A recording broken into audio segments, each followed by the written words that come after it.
Kita jangankan kasih rusak, apapun yang Nabi minta kita berikan. Ini Arab Badui enggak dikasih. Jangan ya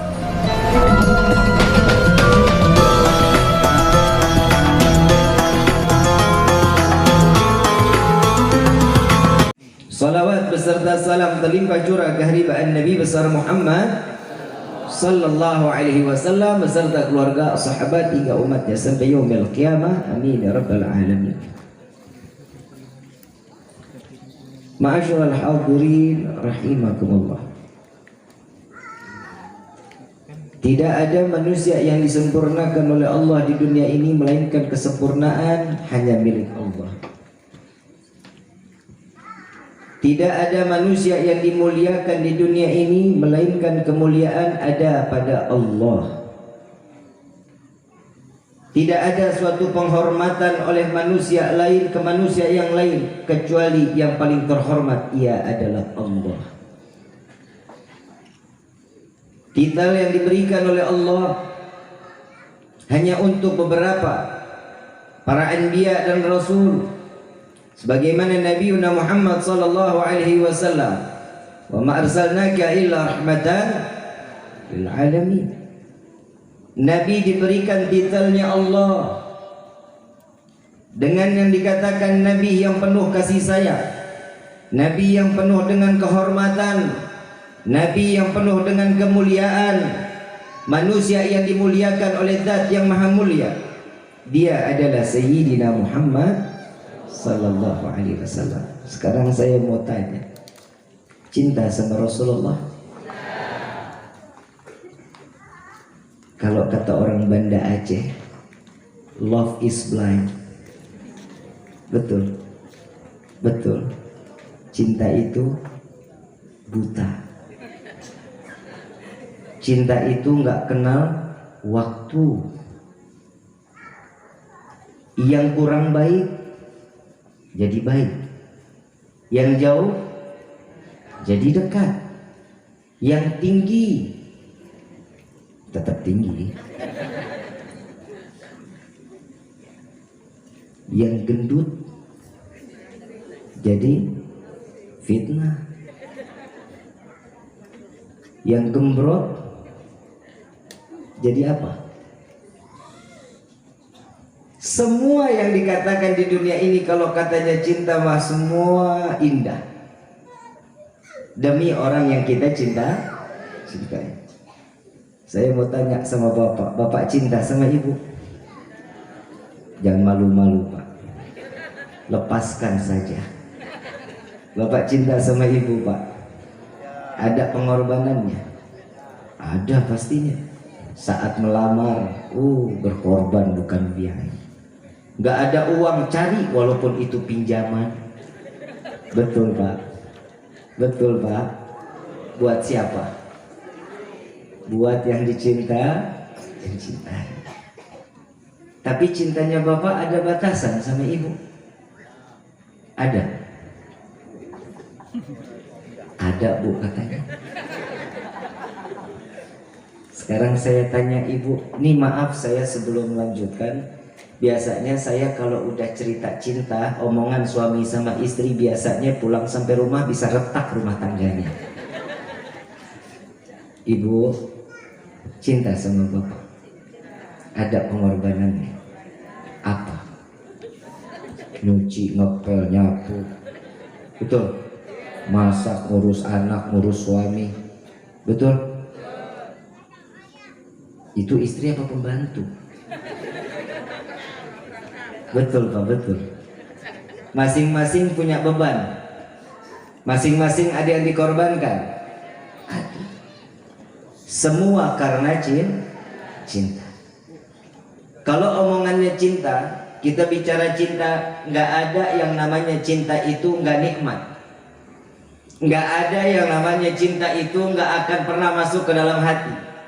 Cinta itu pasti akan ada di dalam hati jika, ingat baik-baik, jika manusia yang kita cintai membalas cintanya kita. Betul? Neng, yang belum nikah banyak. Neng, maaf, beribu-ribu maaf. Kalau Neng cari laki-laki yang bagaimana, jangan bilang kayak saya, karena saya sudah laku, Neng. Saya nggak bisa ngomong karena di sini ada om saya. Yang dicari tampan, soleh, atau kaya? Alah, dua ya. Ya Pak ya. Bang, yang belum nikah banyak. Cari perempuan tuh yang pertama, Bang, cantik, kaya. Bang, yang dicari perempuan apa? Cantik, kaya. Kalau ini dua nggak ada, cari di negara lain.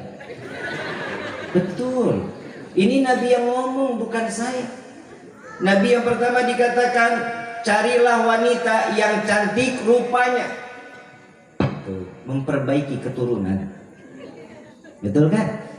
Yang kedua, cari yang kaya, hartanya lihat. Berarti laki-laki matre dong Habib. Nggak bisa gitu. Laki-laki kan juga butuh modal buat usaha, betul. Kerja Bapak. Yang ketiga apa? Lihat bagaimana keluarganya. Yang keempat, bagaimana agamanya. Yang kelima, gimana akhlaknya. Kalau dari keempat ini, cantik nggak dapat, kaya nggak dapat, terus orang keluarganya nggak, agamanya kurang paham, dianya kurang beragama, tapi cari wanita yang penuh akhlak, yang bisa berakhlak dan bisa menerapkan akhlak, pasti akan timbul cinta. Tapi kalau laki-laki cari wanita yang berakhlak, insya Allah menjadi keluarga yang sakinah, mawaddah, warahmah. Wanita sekarang kan bahaya Bang. Betul nggak Pak? Wanita sekarang mah, coba lihat di TikTok tuh. Yang berjilbab joget-joget, yang bercadar joget-joget. Saya lagi bilang, ini di TikTok ini banyak mudorot. Tapi insya Allah mudah-mudahan banyaknya alim ulama yang muncul di TikTok bisa jadi TikTok perkumpulan orang yang taat. Insya, walaupun tahu kapan jadinya TikTok jadi manusia yang taat. Kalau kita kembali lagi ke cinta, setiap cinta harus ada pengorbanan. Tadi sudah dikatakan, yang hidungnya pesek jadi fitnah.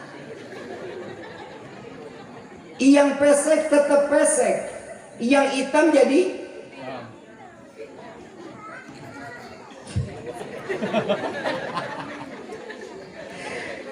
kalau orangnya hitam jangan dibilang hitam, jangan manis.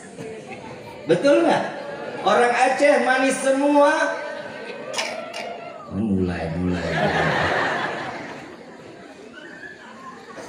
Atau enggak, kalau karena cinta itu hitam bisa berubah makna. Sayang, orang bilang kamu hitam, buat saya nggak masalah. Buat aku itu kamu putih yang tertunda. Cuman beda bahasanya aja. Itu karena cinta. Saya bahas ini dulu ya, antara manusia dengan manusia yang lainnya dulu. Baru nanti kita berlanjut kepada Allah dan Rasul Sallallahu Alaihi. Soalnya kalau sekarang ngajinya langsung, bisa mabuk kita. Kalau cinta ini tidak bertepuk sebelah tangan, pasti akan ada hasil bunyi. Kalau dia menjadi suatu bunyi, pasti cinta itu bersambut. Mau makan, ingat, kayak lagunya Evita Mala. Betul ya? Mau tidur, ingat. Mau bobo, ingat. Ke kamar mandi, ingat. Ingat sabun, ingat sampo. Kalau yang namanya cinta semua sudah berantakan. Yang haram dijalani, yang halal ditinggalin. Tapi kalau Allah kita ikutin dengan penerapan cintanya Nabi Sallallahu Alaihi Wasallam, beda lagi. Tadi ibu bilang cinta sama bapak, betul kan? Bapak bilang tadi cinta sama ibu kan? Betul? Saya mau tanya, kalau ibu mati Pak, Kok Bapak amin?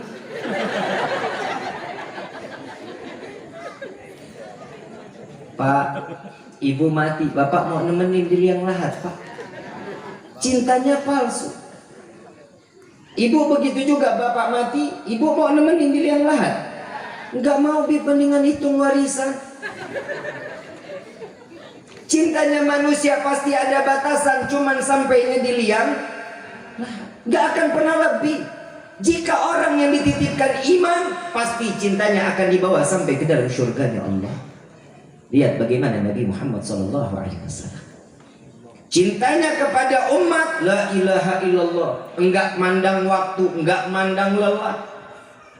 Alhamdulillah kalau dibilang orang Aceh mas semuanya taat ibadah kepada Allah. Orang yang paling gemar ibadah kepada Allah orang Aceh.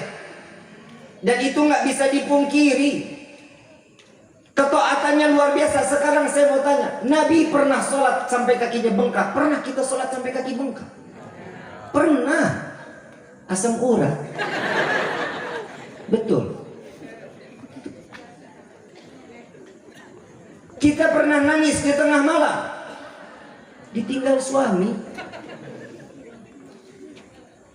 Ini yang bikin beda antara kita dengan Nabi. Cintanya Nabi dengan kita tulus lewat hati yang paling dalam. Di dalam setiap doa umat yang disebut, di dalam sholat diniatkan untuk siapa? Umat Nabi SAW. Apapun yang dilakukan oleh Nabi semua demi umat Nabi SAW. Isra wal Mi'raj Nabi untuk siapa? Umat Nabi SAW. Allah ciptakan dunia ini untuk siapa? Untuk Nabi SAW. Dan Nabi tahu betul tatkala dunia ini diciptakan, dunia ini adalah kebohongan. Harta fitnah, istri fitnah, suami, anak, mertua. Bilangin ya, mertua dikata fitnah. Semua kehidupan ini fitnah. Tapi apa yang bisa membawa ini jadi suatu kemaslahatan baik ke hadapan Allah? Cinta. Kalau cinta penuh dengan pengorbanan, yang pertama Nabi berkorban buat umat. Kita pernah berkorban buat Nabi. Tinggalin tidur nyenyaknya kita bangun qiyamul lail, pernah? Jangan dijawab, cukup jawab dalam hati. Saat subuh berkumandang, kadang subuh kita kadang jam 7. Betul. Betul. Tapi mudah-mudahan orang sini mah enggak. Orang sini mah semuanya pas belum azan aja udah sholat. Kebayangkan tuh, taat luar biasa. Nggak boleh ya, tunggu azan dulu baru sholat ya. Tuh. Nabi SAW melakukan semua buat umat. Kalau kita ngomong rasa sayang dan cinta, nggak ada duanya Nabi SAW. Saya mau kisahnya dulu. Nabi SAW dari Sayyidina Abdullah bin Umar radhiyallahu anhuma. Sayyidina Abdullah bin Umar mengatakan, Nabi pernah bersabda. Nabi SAW mengatakan, jika seseorang menyayangi orang lain, pasti akan mendapatkan kasih sayang pula dari orang lain. Jika seseorang memberikan kasih sayangnya dengan nilai keagamaan, maka Allah yang akan membalas dengan kasih sayangnya. Kalau kita sayang dengan manusia, pasti akan mendapatkan kasih sayang kembali. Contoh, kemarin Ramadan, waktu Ramadan, ibu masak, betul. Saat ibu masak ada lebih, bisa kasih tetangga, betul? Itu namanya sayang. Bapak saat ada tetangga datang terawih ketelatan, bapak bisa geser sedikit, ini tetangga bisa masuk ke dalam safnya. Karena apa? Sayang. Setiap kasih sayang yang telah diterapkan di dalam kehidupan pasti akan Allah balas dengan kasih sayang. Di mana? Yaumil Qiyamah. Kasih sayangnya Nabi SAW. Ini saya sebelum ke Nabi ini, Sayyidina Umar bin Khattab radhiyallahu anhu radhahu saat menjabat sebagai khalifah, melihat ada satu orang anak kecil memegang anak burung. Anak kecil memegang anak burung. Sayyidina Umar keluar dari masjid setelah dia sholat, melihat burung tersebut, terasa tersiksa burung tersebut. Namanya juga burung masih anak-anak. Tatkala di saat itu dipanggil anak ini oleh Sayyidina Umar, "Wahai anakku, sini. Ada apa wahai Khalifah? Itu apa di tanganmu?" "Ini burung, wahai Khalifah." "Sini, aku beli burungnya," katanya. Dikasih uang oleh Sayyidina Umar, burungnya diberikan. Saat sampai ke tangan Sayyidina Umar, burung ini dilepaskan. Sampai sahabat menyatakan kepada Sayyidina Umar, setelah kejadian burung dilepaskan oleh Sayyidina Umar, ditanya sama sahabat, "Wahai Khalifah, wahai Sayyidina Umar, engkau sesungguhnya akan dimasukkan ke dalam surga karena engkau kedekatanmu dengan Rasulullah, karena ibadahmu kepada Allah." Apa jawaban Sayyidina Umar? "Belum tentu aku dimasukkan ke dalam surganya Allah. Aku berharap berkah dari burung yang pernah aku lepaskan, dia bisa memberikan syafaatku di yaumil qiyamah." Cuman sekedar burung, tapi kebaikan manusia pasti akan dibalas oleh hewan manapun yang kita berikan kasih sayang. Contoh lagi baginda Rasul sallallahu alaihi wasallam. Di dalam riwayat ada seekor keledai, anak keledai.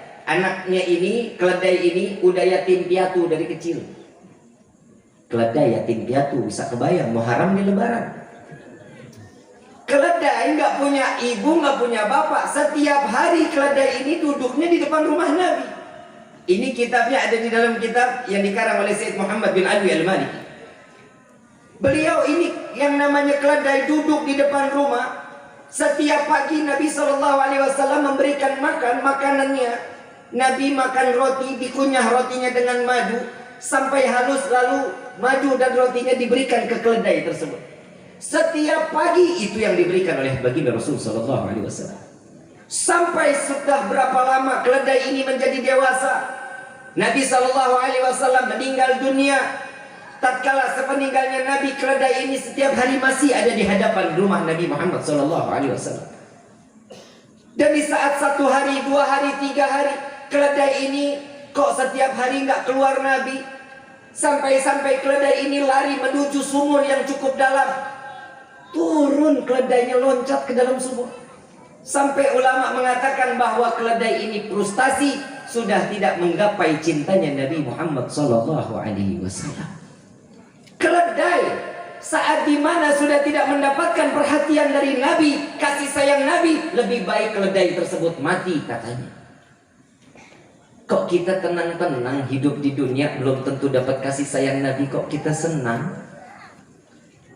Kita merasa nyaman kalau kita ini kayaknya dekat dengan syafaat. Tapi alhamdulillah Nabi sama kita sayangnya sampai sewafatnya Nabi. Sebelum wafatnya Nabi, yang dipikirin hanya umat. Diobrol syafaat untuk umat Nabi Muhammad SAW. Dibagi secara gratis. Salah satu hadis Nabi SAW, barang siapa yang berziarah kepadaku semasa hidup atau matiku, kata Nabi, ke Madinah, maka dia akan wajib mendapatkan syafaatku di yaumil qiyamah. Yang belum berangkat umrah, mudah-mudahan diberikan rezeki untuk berangkat umrah. Yang belum berangkat haji, mudah-mudahan diberkahkan rezeki untuk menunaikan ibadah haji, serta dapat berziarah ke makam Nabi Muhammad. Habib, saya kalau bahasa Aceh nggak punya duit apa?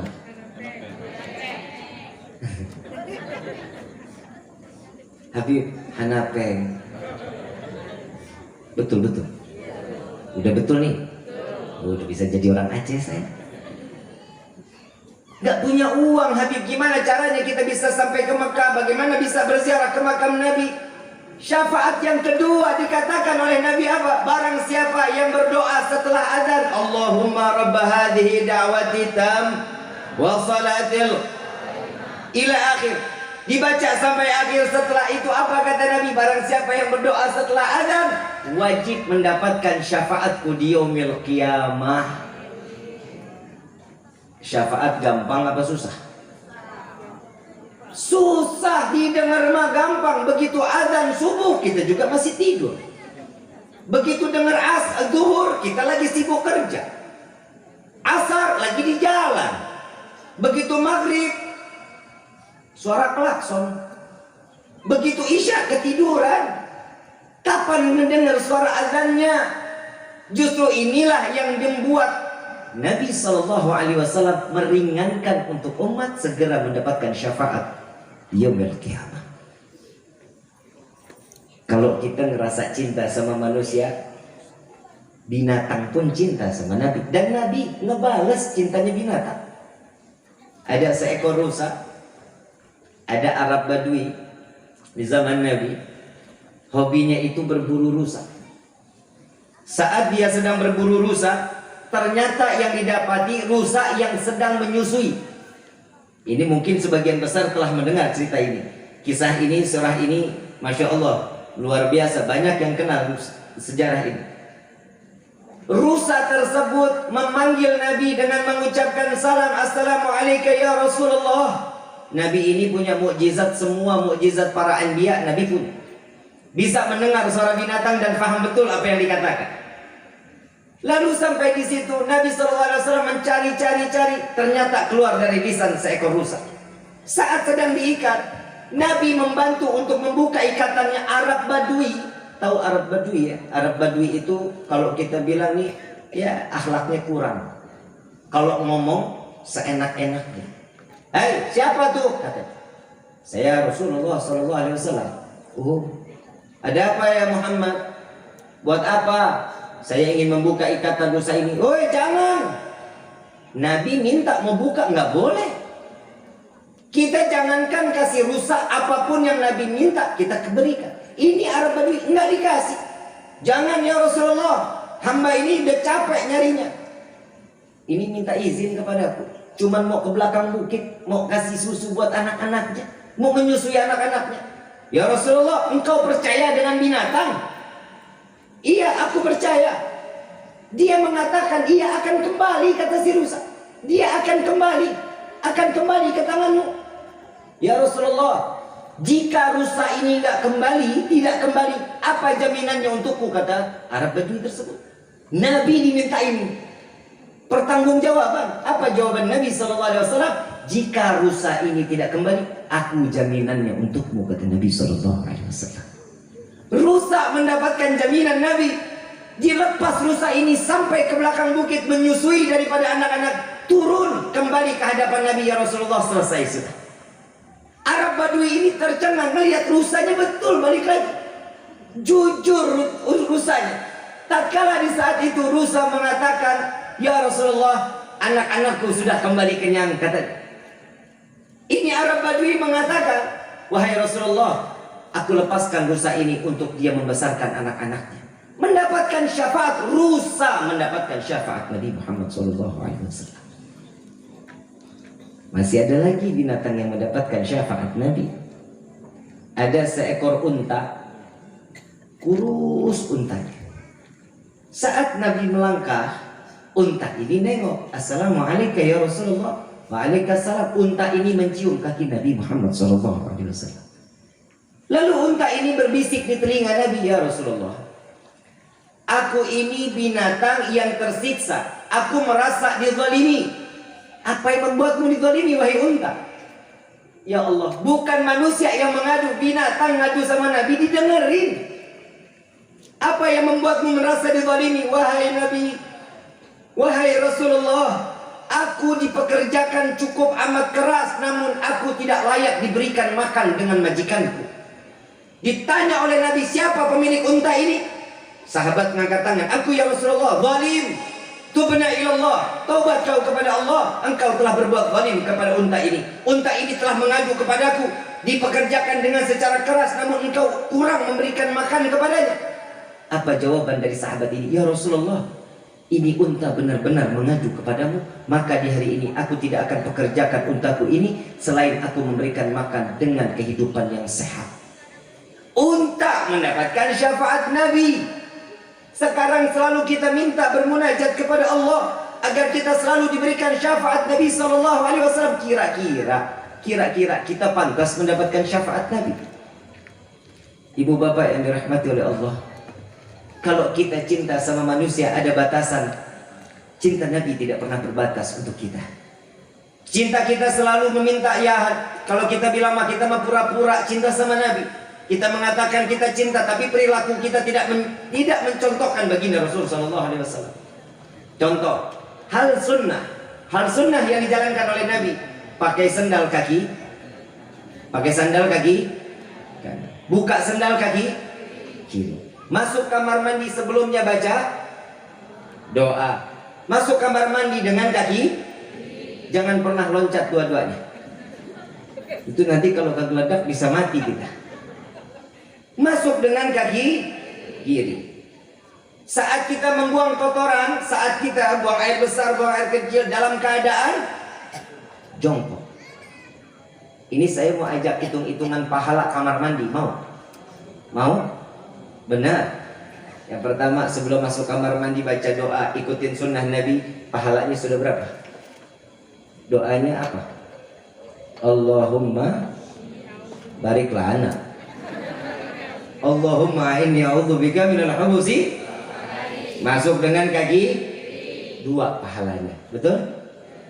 Begitu sampai di kamar mandi pakai sandal. Sunnah. Berapa?